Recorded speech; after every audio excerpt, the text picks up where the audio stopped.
How would I ask salon companies to partner or collaborate in promoting their services on a beauty app? Do you think this could be a great distribution strategy? Could be. Yeah, it's a small step because each salon only has a certain number of clients and it's hyper local, but it's not a bad start to start at hyper local. You got to think, what's the incentive for them to want to share it with their audience? Why would they share it? Because a lot of people would get into scarcity mindset and start thinking, well, I mean, they're also going to promote other salons. Why would we want our customers going to another salon for some other kind of services and maybe leave us, right?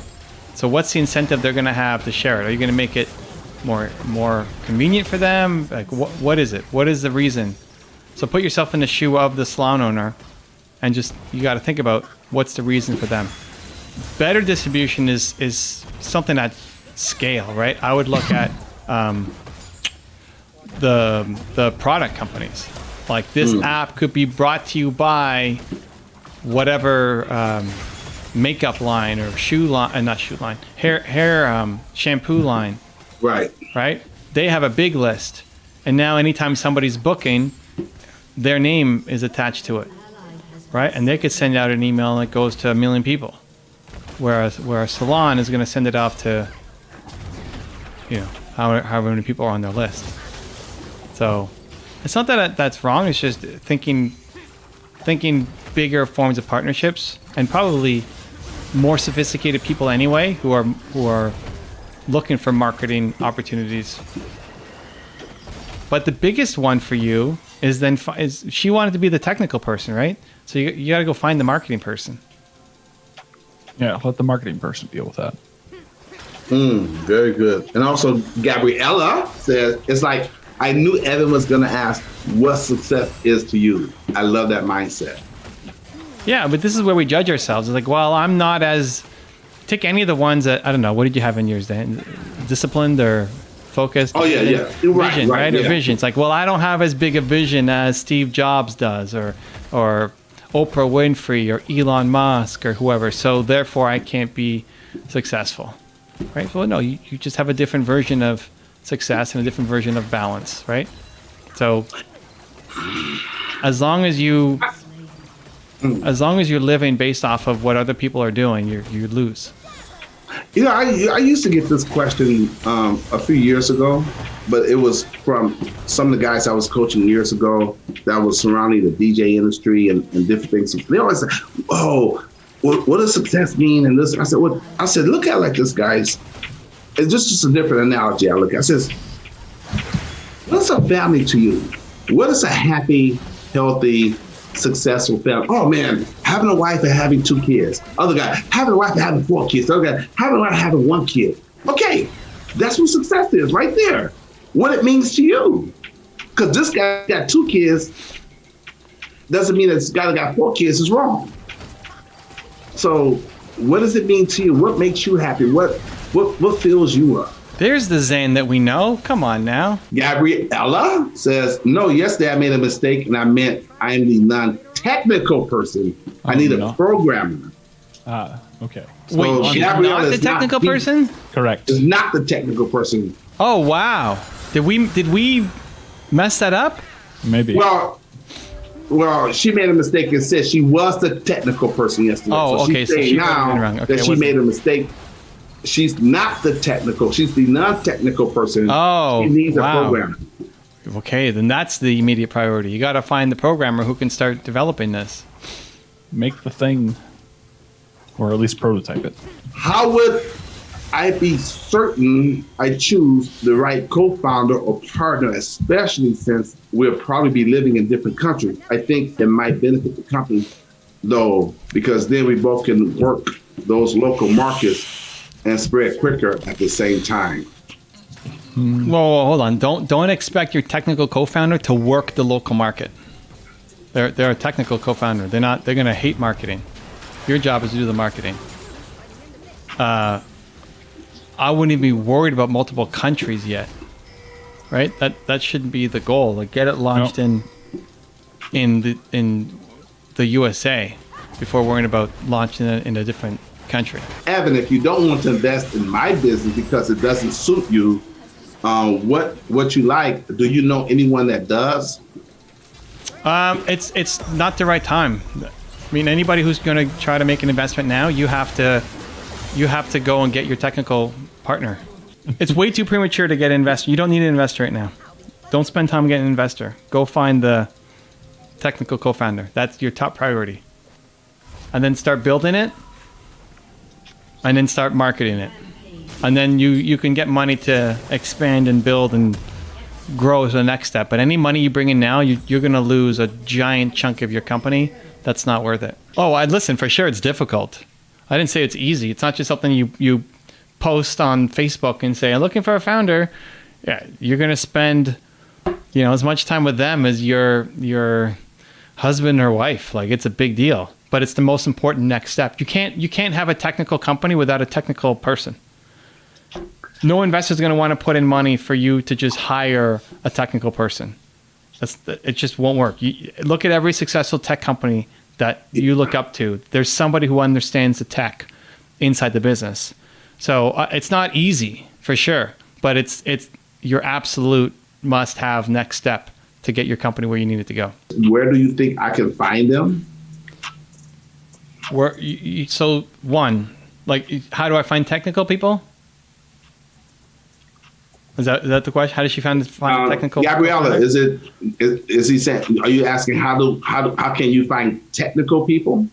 Or technical co-founder? I think that's what she's asking. Because earlier she was saying that, so I need people to commit to my project. Yeah, okay, so yeah, we got it. He says, I know I read their books. You're right. Yeah, but this is one of the type of things you got to do more than reading. You got to eat. So you got the education. Perfect. Now you have to apply it. Yeah. To get your transformation. That's right. Eat. Yes, a technical co-founder. One, you start telling everybody that you know. Everybody that you know. That what you're doing and what you're looking for. Right? When I first started, I just talked to everybody that I knew. Do you know anybody? Right? And especially if they're friends of yours. Like, it's likely not going to be a friend of yours who is the person, or you probably would have already done it by now, but it's a friend of a friend of a friend. And so be super clear with what you're trying to do and who you need to join you. So I am looking to create the Uber for the beauty industry. You explain it, right? And then the technical person could design it, but they can't sell it. They can't market it. They can't program. They can't get people in on it to join you, right? So you tell everybody. Step one is everybody you know, and every room you go into, every person you meet, you're letting them know. You never know where it's going to come from. Like, it might be some old high school connection that you reignite and say, "Hey, how you doing?" And you ask what they're up to, and they ask what you're up to. It's like, "I'm working on this." Like, "Oh, you know what? I know somebody," but specific, right? Be very clear and specific in what you're trying to do and who you need. One. Two, you start going to any, and now it's online, but you go to any beauty events, any virtual beauty events, right? I don't know what they are, but there's stuff happening all the time. You meet people, yep. And you, again, are saying what you're trying to do and who you're looking for. And you're paying attention. Ideally, if they love beauty as well, you don't want just some programmer. You want somebody who loves beauty, but just is not going to be the marketing person, would love to sit in front of their computer all day and create the program, right? We were talking about this a number of weeks ago on the stream, where I said, and Zayn didn't believe me. I said, there's lots of people who know how to create things, and then there's lots of people who know how to market things. And he's like, no, there's people who know how to create, but nobody knows how to market. Like, somebody who just knows how to market. Like, well, here we got somebody who doesn't know how to actually make it, but wants to market it. So now you just got to find the person. So in the industry is going to be better. Friends of friends who already have the same value system. And then you have to get really comfortable with them. You have to, they are going to be your spouse. Yep. It's as important.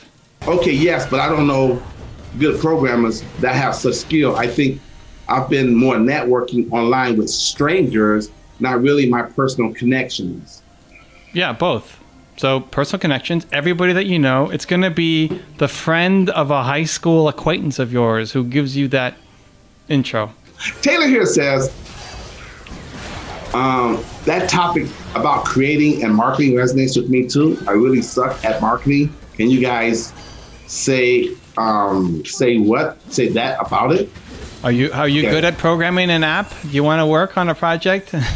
We got somebody who's good at marketing and somebody who's good at, and somebody who doesn't want to do marketing, right? But the more conversations you have like that with people, you're going to find somebody.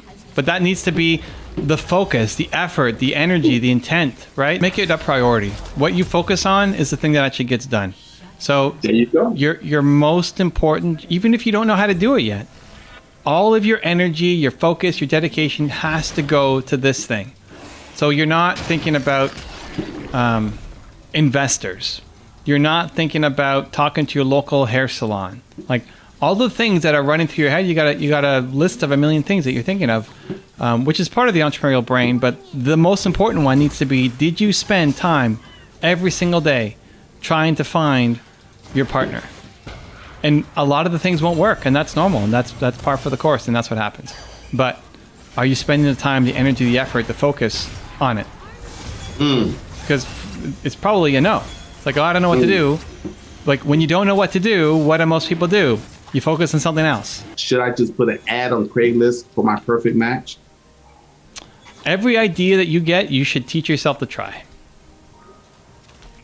So do it. You thinking Craigslist ad? Perfect. Try it. Test everything. Try it. Like that's the best thing you can teach yourself right now, is to start being resourceful, and that you're going to find a way to make this happen. And most of the ideas are not going to work. That's fine. That's okay. Okay. I mean, I think about Joe Polish, who posted an ad for his girlfriend. Oh, he did? Wow. Yeah. And it was an epic, because he's a copywriter, so he posted this epic letter of the kind of person he's looking for. So you may laugh. Wow. It's like, well, you never find a business partner in a Craigslist ad, but hey, you never know. Maybe you do. Instead of judging the idea, just go do the idea. You can have your Craigslist post today, you put it up and you see what happens. And then you have another idea tomorrow and you see what happens. And another idea the next day and you see what happens. But all your energy, effort, focus is going into trying to find that business partner for yourself.